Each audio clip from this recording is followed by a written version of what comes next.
사도행전 2장 37절입니다.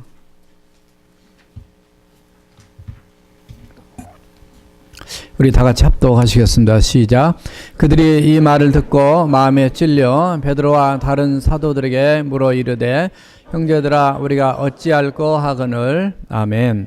다 같이 설교 제목을 따라서 해보시겠습니다. 복음의 능력을 경험하라. 이 슬로건은 2018년도 우리 교회의 표입니다. 이렇게 교회가 잡은 이유는 우리 교회가 작년 11월에 창립 20주년을 지나왔습니다. 이제 또 다른 20년을 달려가면서 다시 신앙의 본질인 복음으로 돌아가서 우리 각자의 신앙과 우리 교회 공동체가 복음에 다시 든든히 세워져야 한다고 보았기 때문입니다. 물론 복음은 우리가 잘 압니다. 우리를 하나님의 자녀로 만들어주신 가장 기쁜 소식이기 때문입니다. 복음은 원래 예수께서 죄 많은 나 자신, 여러분 각자를 위해서 가져다 주신 이 구원의 놀라운 그 기쁜 소식이기 때문입니다.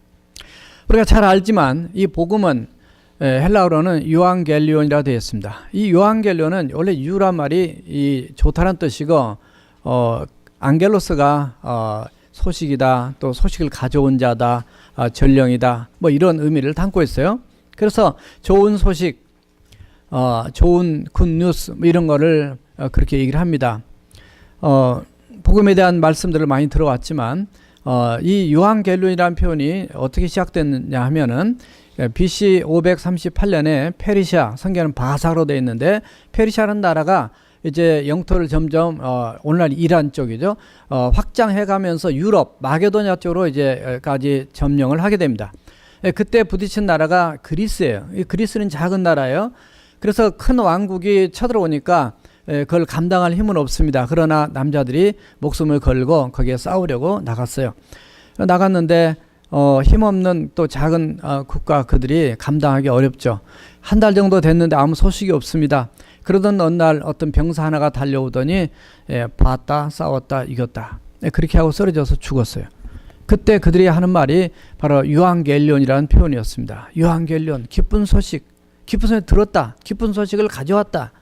요한겔리온. 그래서 그 소식을 이제 들은 자들은 또 다른 사람이 또 이렇게 전함을 통해서 정말 우리가 이겼구나, 승리했구나, 그런 기쁜 소식을 알리는 그런 일들이 되었어요. 그래서 거기에서 온 바로 요한겔리온이라는 단어를 성경에 썼는데요. 왜냐하면 이 헬라의 문화권과 그다음에 헬라어로 성경이 기록되어 있고 그때 당시에 많은 사람들이 오늘날 영어가 세계 공용어처럼 알려져 있었기 때문에 그들이 그리 알아서 알았기 때문에 요한겔리온 표현을 썼어요. 자, 이런 기쁜 소식을 가져온 온 인류에게 가져온 한 분이 계십니다. 그리스 병사는 쓰러져서 그냥 죽어버렸어요. 그러나 이분은 죽으셨지만 다시 살아나신 분이 있습니다. 바로 그분은 우리가 믿는 예수 그리스도십니다. 바로 예수 그리스도, 그분이 바로 그분 자체가 복음이에요. 마가복음 1장 1절에서 예수 그리스도, 그분은 하나님의 아들 예수 그리스도의 복음의 시작이 마가복음 1장 1절에 선포되고 있습니다. 그래서 오늘 본문에 보면 그 복음의 능력을 이미도 경험한 사람이 있고, 그리고 그 복음의 메시지를 듣고 이제 막 그 복음의 능력을 경험하는 그런 두 종류의 사람이 등장합니다.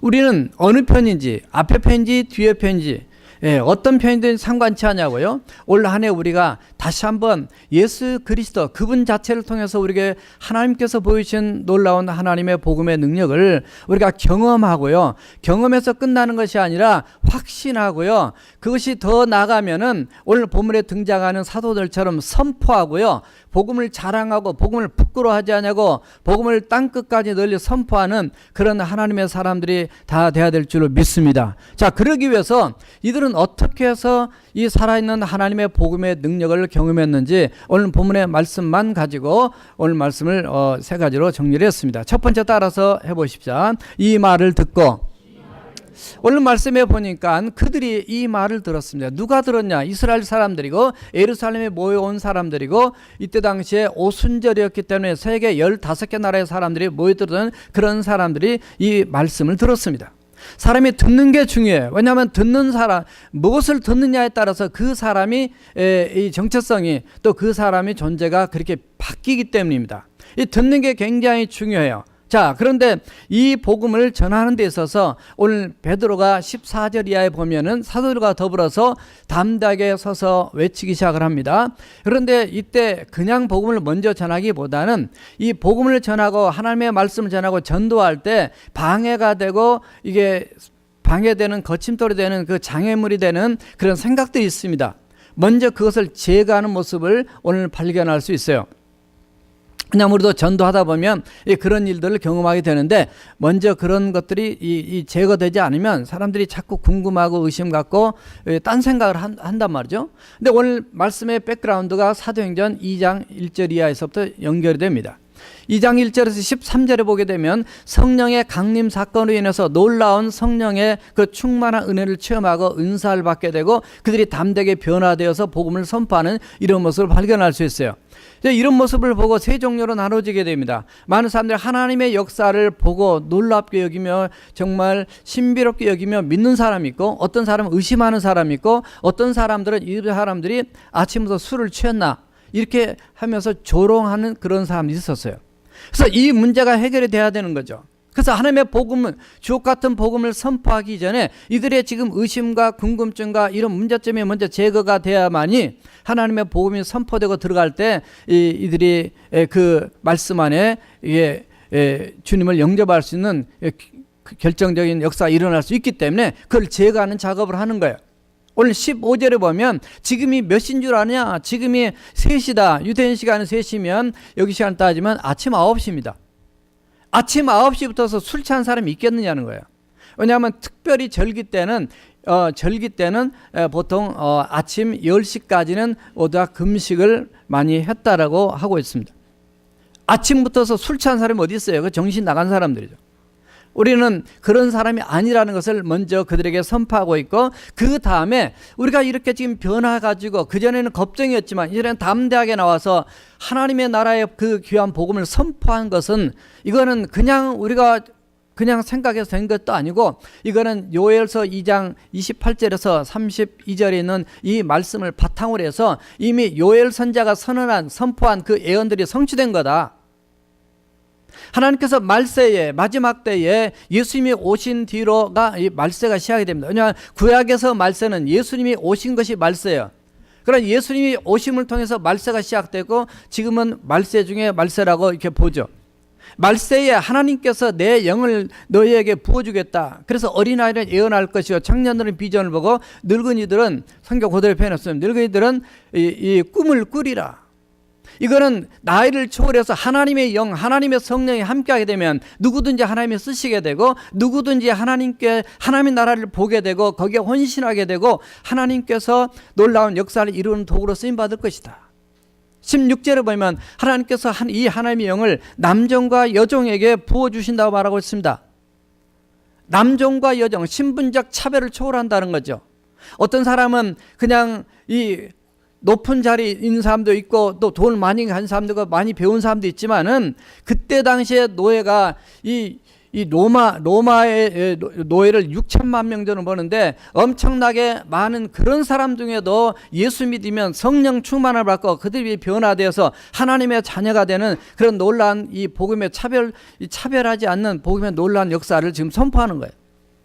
자, 이렇게 하나님께서 차별하지 않으시고 부어주신 놀라운 그 성령 역사를 인해서 이 예수 믿게 되는 이 복음의 능력을 지금 선포하는데, 여기에다가 뭐까지 더 말씀을 하고 있냐면 19절 이하에 보면은, 내가 위로 하늘에서 기사를 땅에서는 징조를 베풀리니 피와 불과 연기다. 갑자기 무슨 말씀을 이렇게 하실까? 이거는 하나님께서 마지막 때에 예수 믿지 않으면 또 하나님께서 이 종말의 때에 하나님께서 심판과 징계가 있고 징조가 있다는 걸 지금 얘기하는 겁니다. 그러니까 사람들이 현실밖에 몰라요. 앞을 보지 못해요. 미래를 몰라요. 그러나 이 복음을 선포한 베드로는 이미 하나님의 세계를 알았어요. 그래서 현재 당장에 부딪히는 이 문제만이 문제가 아니라 이 문제도 풀어줘야 되지만 앞으로 인생의 우리 미래, 우리가 죽고 난 다음의 미래나 아니면 죽지 않고도 주님이 다시 오시면 그때 우리가 어떤 일이 일어날 것인가에 대한 얘기를 지금 던져주고 있는 거예요. 20절에 보니까 주의 크고 영화로운 날이 이르기 전에 해가 변하여 어두워지고 달이 변하여 피가 되리라. 이런 말씀 드리면 소름이 끼치고 정신이 번쩍 날 수 있습니다. 성경에 질비하게 많이 나와 있어요. 왜 이런 얘기를 하냐면 이 복음의 진술을 증거하기 위해서 이들의 사전 작업이 필요한 거예요. 사람들은 항상 자기 생각에 갇혀 있어요. 사람들은 항상 자기가 똑똑하고 잘난 줄 알아요. 그러나 하나님께서 우주 만물을 창조하시고 이 땅에 예정대로 예수님을 보내주셔서 이 땅에 오셔서 구원자로 오신 그 예수님이 결코 헛된 분이 아니고 이분은 바로 인류의 통치와 앞으로 미래와 우리의 인생의 모든 앞날 종말까지도 다스리는 그분이라는 것을 지금 그들에게 깨닫도록 하기 위해서 지금 그들의 눈을 열어주고 있는 것입니다. 자, 그러면서 던진 메시지가 21절에 보면 누구든지 주의 이름을 부른 자는 구원을 얻으리라. 따라서 하세요. 누구든지 주의 이름을 부르는 자는 구원을 얻으리라. 지금 여기까지만 해도 되는 거예요. 그렇지만 여기까지 하면 좀 모르죠. 왜냐하면 예수님이 누군지 아직 소개가 안 됐으니까. 그런데 여기에 이런 메시지 안에서 지금 궁금증을 풀어주게 되고 성령 강림의 역사에 그 예언이 성취됐다는 걸 말씀해 주고 그리고 앞으로 마지막 어떻게 뒤에 역사가 흐를 것인지 얘기해 주면서 그러나 이때 우리가 주님의 이름을 부르는 자, 주님의 이름을 부른다니까 막연하게 그냥 주여 나 살려주십시오 이런 표현이 아니고 원래 이거는 예수 그리스도를 나의 구세주와 주님을 영접하고 주님과 깨어있는 영적 관계를 유지한 자가 주님의 이름을 부를 때 구원받는다는 거예요. 믿습니까? 필요할 때만 주의 이름을 부르고 필요 없을 때는 그냥 헌시작처럼 버려버리는 그런 걸 얘기하는 게 아닙니다. 자, 여기까지 선포했던 이 하나님의 말씀이 그 다음으로 좀 더 구체적으로 이루어지고 있습니다. 22절에 보면 이스라엘 사람들아 들으라 너희도 아는 바와 같이 하나님께서 나사렛 예수 바로 나사렛 예수로 큰 권능과 기사와 표적을 너희 가운데서 베풀어서 그 앞에 그를 증언했다. 하나님께서 예수님이 누구인 것을 증언했다라고 표현했습니다. 하나님께서 예수님을 들어쓰셔서 놀라운 너희들이 보았지 않느냐 기적과 표적과 기사 여러 가지 치유나 모든 우리가 경험하지 못한 신비로운 일들을 너희들이 보하고 경험하지 않았냐를 지금 얘기하는 겁니다. 예수님이 이 땅에서 공생 동안에 베푸는 삶을 지금 얘기하는 거예요. 그가 예수님이 하나님께서 정하신 뜻과 미리 아신 대로 내어준 바 되었어요. 십자가에 돌아가시도록 내어준 바 되었는데 너희가 법 없는 자의 손을 빌어가지고 못 박아서 죽였다. 누가 죽였어요? 너희들이 죽였어요. 당신들이 죽였어요. 뭐 때문에? 죄 때문에 죽은 거다. 저와 여러분들 마찬가지입니다. 저와 여러분들이 예수 그리스도를 죽인데 바로 우리도 함께 동참했던 사람들입니다. 왜냐하면 우리의 죄 때문에 나는 이스라엘 사람이 아닌데 나는 그때 당시 없었는데 이렇게 생각할지 모르죠. 그러나 그거는 육신적 땅의 거 그냥 세상 사람이 생각하는 거예요. 그러나 저와 여러분들의 죄 때문에 예수님이 십자가에 못 박아 죽으신 줄로 믿습니다. 바로 무슨 얘기냐면 법 없는 자들의 너희 법을 다른 법을 빌려가지고 자기들은 죽일 수 없으니까 로마 법을 빌려서 죽였는데 이건 마치 살인 청부업자와 똑같단 말이죠. 너희들이 여론을 조성하고 너희들이 무리들이 공개적으로 예수를 십자가에 못 박아라 바나바를 살려라 연극 보셨죠? 성탄절 그 2부 때요. 딱 그런 자가 너희들이 아니냐는 거죠. 사실 저나 여러분들도 그 정이 있었으면 똑같았을 거예요. 그게 사람입니다. 쉽게 죄악에 물들고 쉽게 사람들의 말에 부정적인 말에 들고 예수님을 통해서 그들이 굶주림을 채워주고 병든 자를 고쳐주고 놀란 역사를 경험했음에도 불구하고 내가 원하는 대로 이루어지지 않으면 그를 죽이라고 얘기하는 것이 그 인간이에요. 그러니까 누가 좀 괜찮고 누가 안 괜찮고는 별 차이도 없습니다. 다 주님 앞서면은 우리 모두가 다 죄인이에요. 우리 모두가 다 살인 청부업자나 마찬가지. 살인을 부탁해서 결국 다른 정권 로마 정권을 통해서 예수님을 죽인 그런 죄인이다 그 말이에요. 내가 죄인인 걸 알지 못하면 예수님이 구세주인 걸 우리가 더 깨달지 못하면 24절에 하나님께서 그를 사망의 고통에서 풀어 살리셨으니 이는 그가 사망에 매일 수 없습니다. 무슨 얘기냐면 예수님이 당신들 때문에, 당신들의 결국은 죄 때문에 십자가 못 박혀 죽으셨지만 하나님이 예수님을 부활시켰다는 거예요. 지금 예수님을 복음을 소개하는 겁니다. 이거는 사람의 눈에 볼 때, 물론 이스라엘 민족들은 그들은 기본적으로 하나님에 대한 개념이 있었습니다. 하나님을 믿고 있다고 생각을 했기 때문에 이 일을 행하신 분이 누군 줄 아냐? 하나님 하십니다. 이스라엘 민족만이 아니라 오늘 미국에 살고 있던, 전 세계 어디에 살고 있던 우리 모두를 하나님이 창조하셨고 우리 모두를 구원하기 위해서 예수님이 이 땅에 보내주셨는데, 우리의 죄 때문에 예수님이 십자가에 달려 돌아가셨지만은 하나님께서 그 예수님을 살려주셨다는 것을 지금 선포하고 있는 거예요. 자, 예수님이 살아나셨어요. 죽는 건 누구나 다 그럴 수 있어요. 그러나 살아나는 것에 대한 의심이 있습니다. 어떻게 살아날 수 있느냐? 그래서 그 살아남에 대한 증거로서 누구를 얘기하냐면 이 다윗에 대한 부활, 다윗이 부활을 믿었다는 것, 다윗의 부활 신앙을 얘기하고, 또 하나는 다윗이 부활에 대해서 예언을 선포했던 걸 얘기합니다. 구약적 근거로 선포햄을 통해서, 이 일을 통해서 이 백성들이, 왜냐하면 이 백성들은 지금 하나님의 말씀을, 구약은 아는 사람들이거든요. 그럴 때 하나님 말씀을 가지고 설명을 하는 겁니다. 불신자를 처음 만나서 이 전도할 때 구약이 어떻고 이렇게 얘기하면 이 사람들이 무슨 말인지 잘 이해를 못해요. 그러나 지금 베드로가 선포할 때 하나님 말씀 가지고 얘기하는 건 이해가 됩니다. 여러분들도 지금 교회를 다닌 분들이 대부분 오래되셨기 때문에 하나님 말씀 안에서 말씀을 가지고 설명을 해야만이 훨씬 더 그것이 이해가 되고요, 확신이 돼요. 그냥 사람 말만 해놓으면 남는 게 없어요.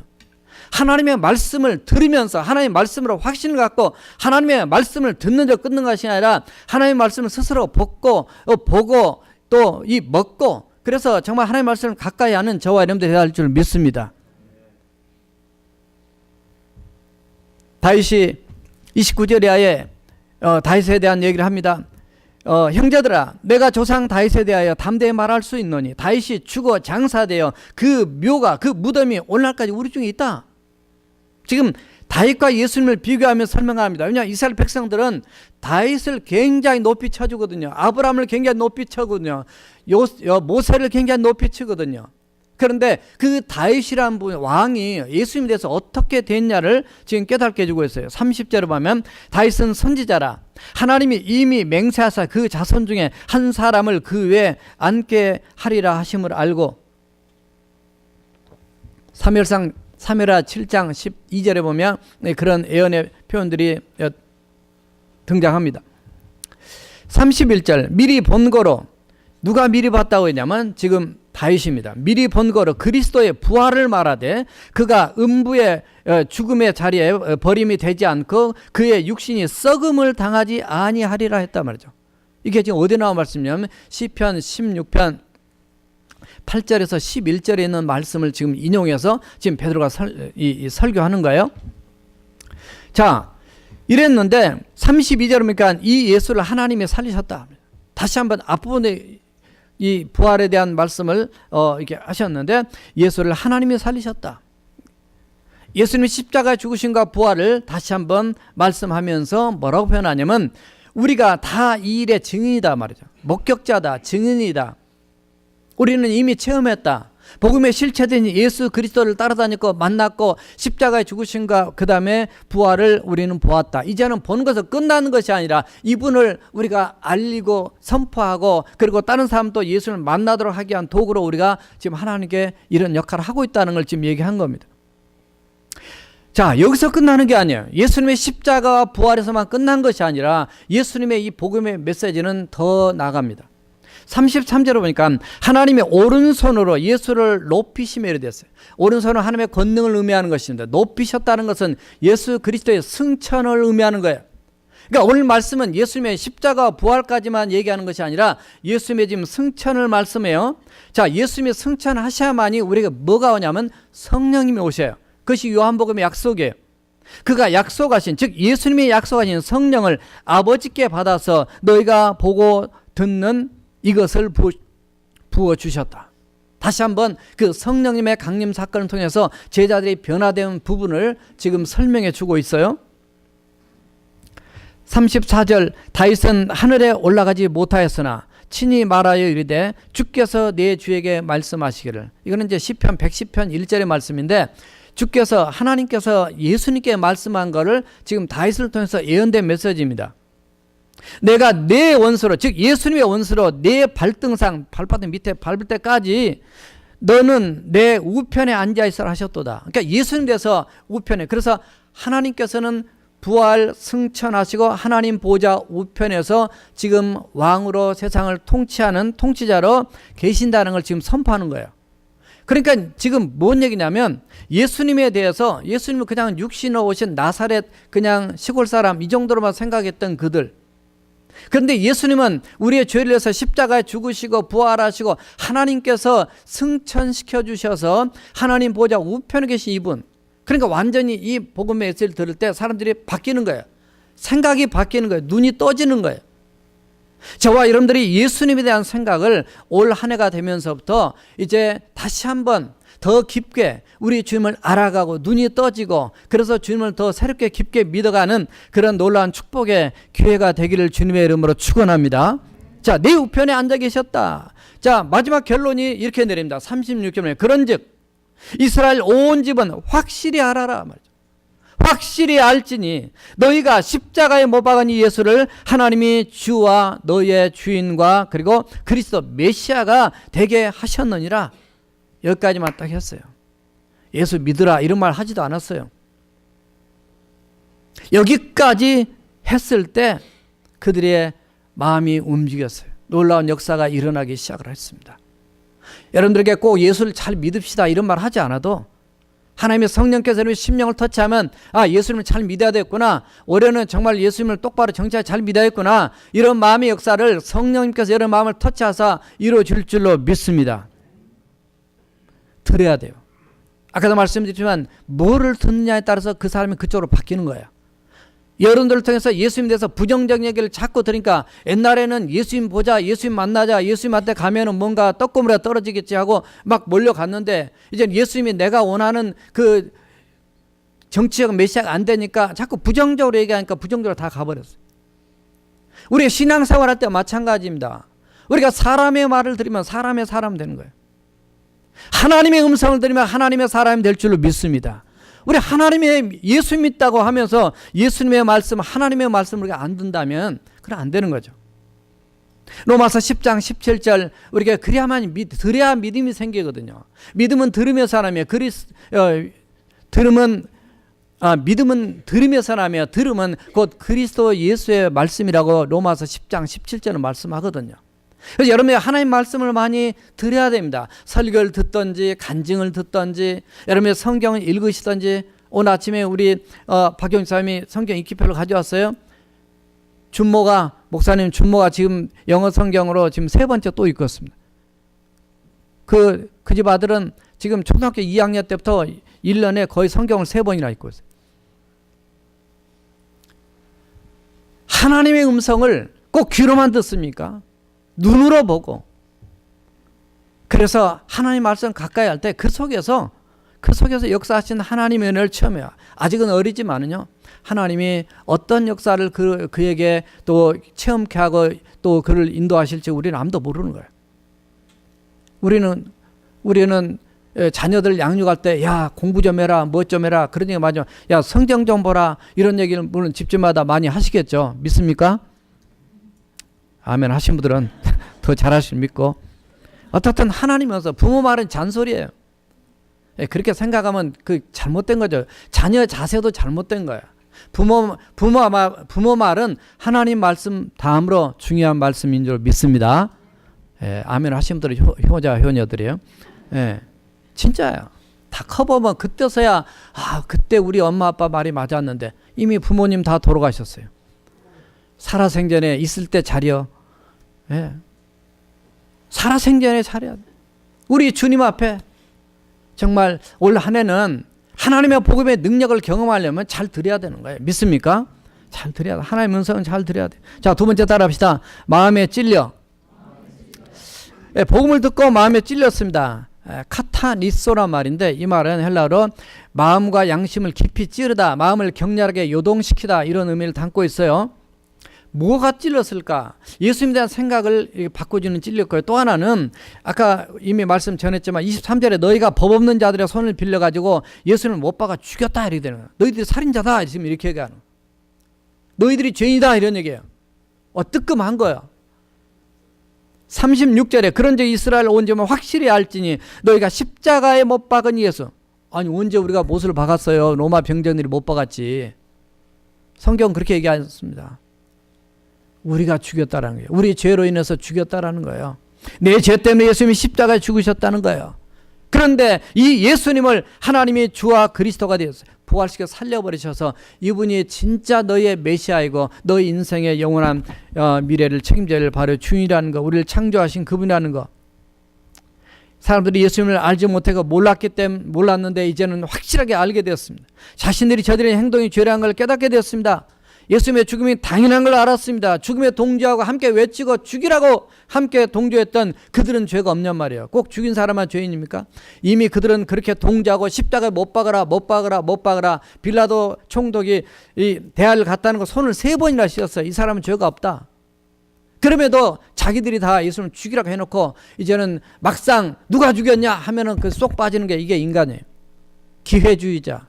그러나 하나님 앞에는 기회주의자가 이 해결이 안 됩니다. 하나님 다 아시니까. 이들은 마음에 찔렸습니다. 이 마음에 찔림은 하나님의 터치예요. 성령님의 터치예요. 거룩한 찔림은 성령님의 역사인 줄로 믿습니다. 올 한 해도 우리 모두에게는 하나님의 거룩한 찔림이 있어야 돼요. 따라서 하세요. 하나님의 거룩한 찔림이 있어야 된다.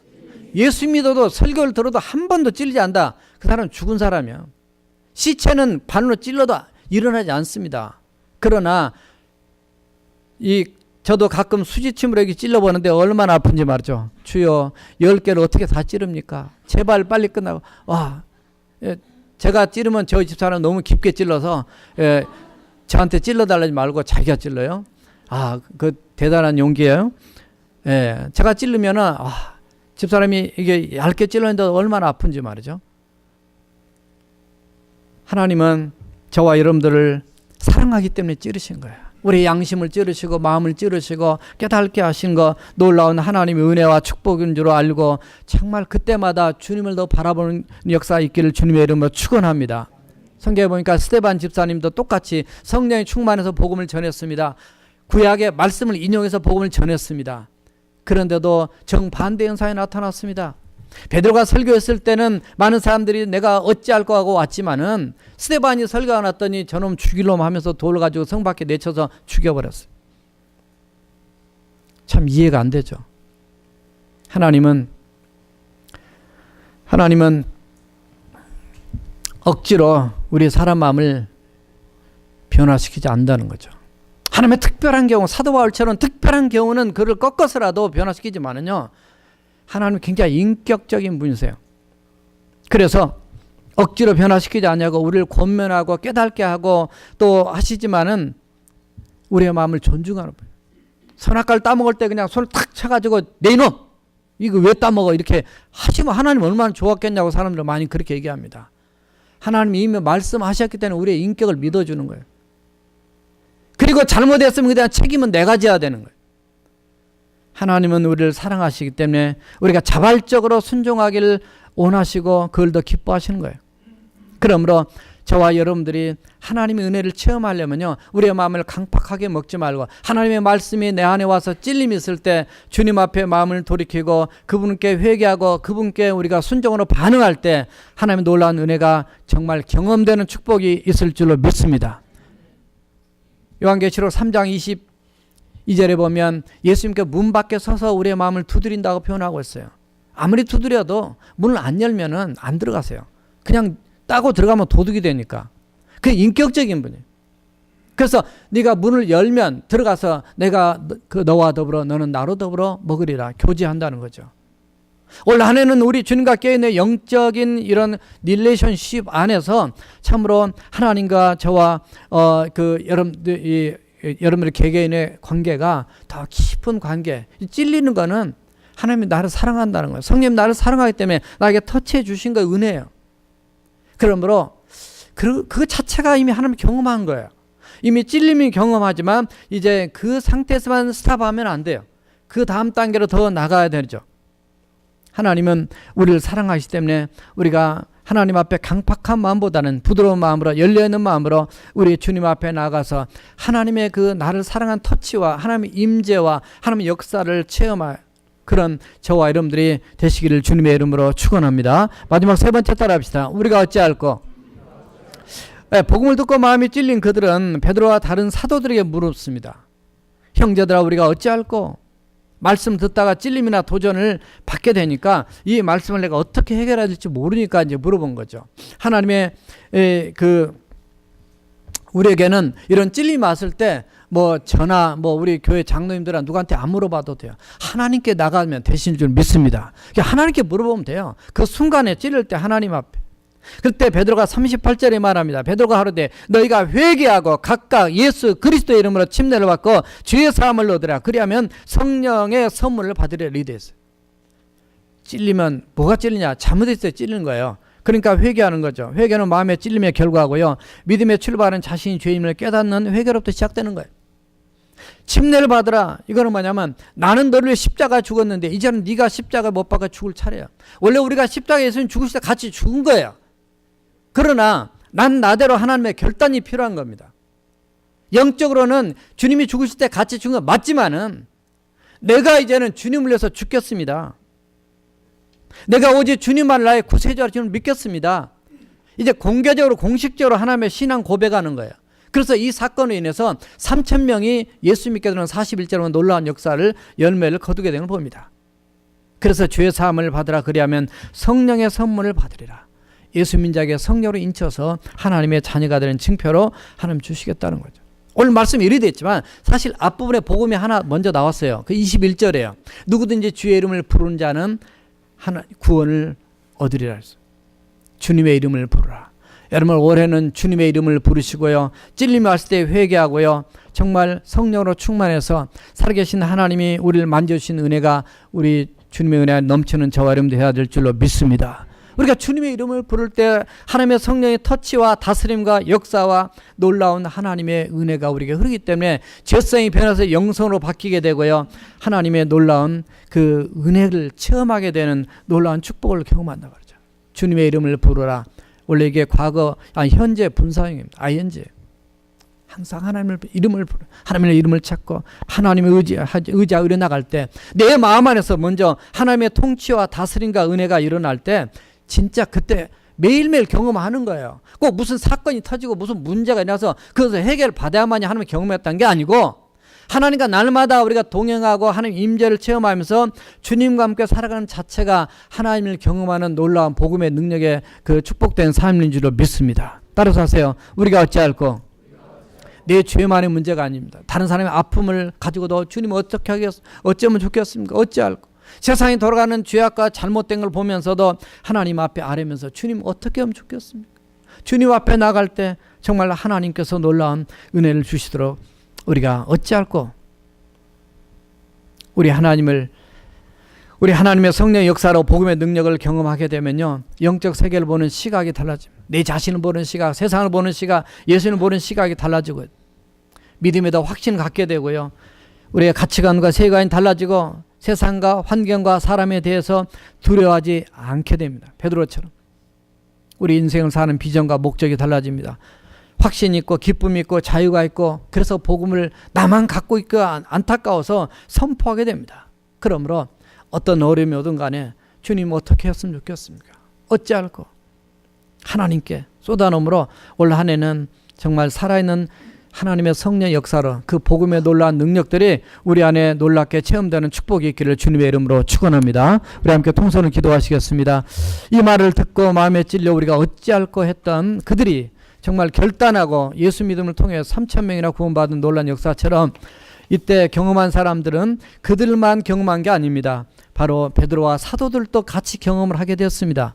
오늘 우리 교회가 저나 여러분들이나 우리 모두가 다 살아계신 하나님, 능력의 하나님, 복음의 그 능력을 갖고 우리를 살리시는 그 하나님을 체험하는 성령 충만한 우리 모두가 되도록 우리 함께 통성으로 기도하시겠습니다.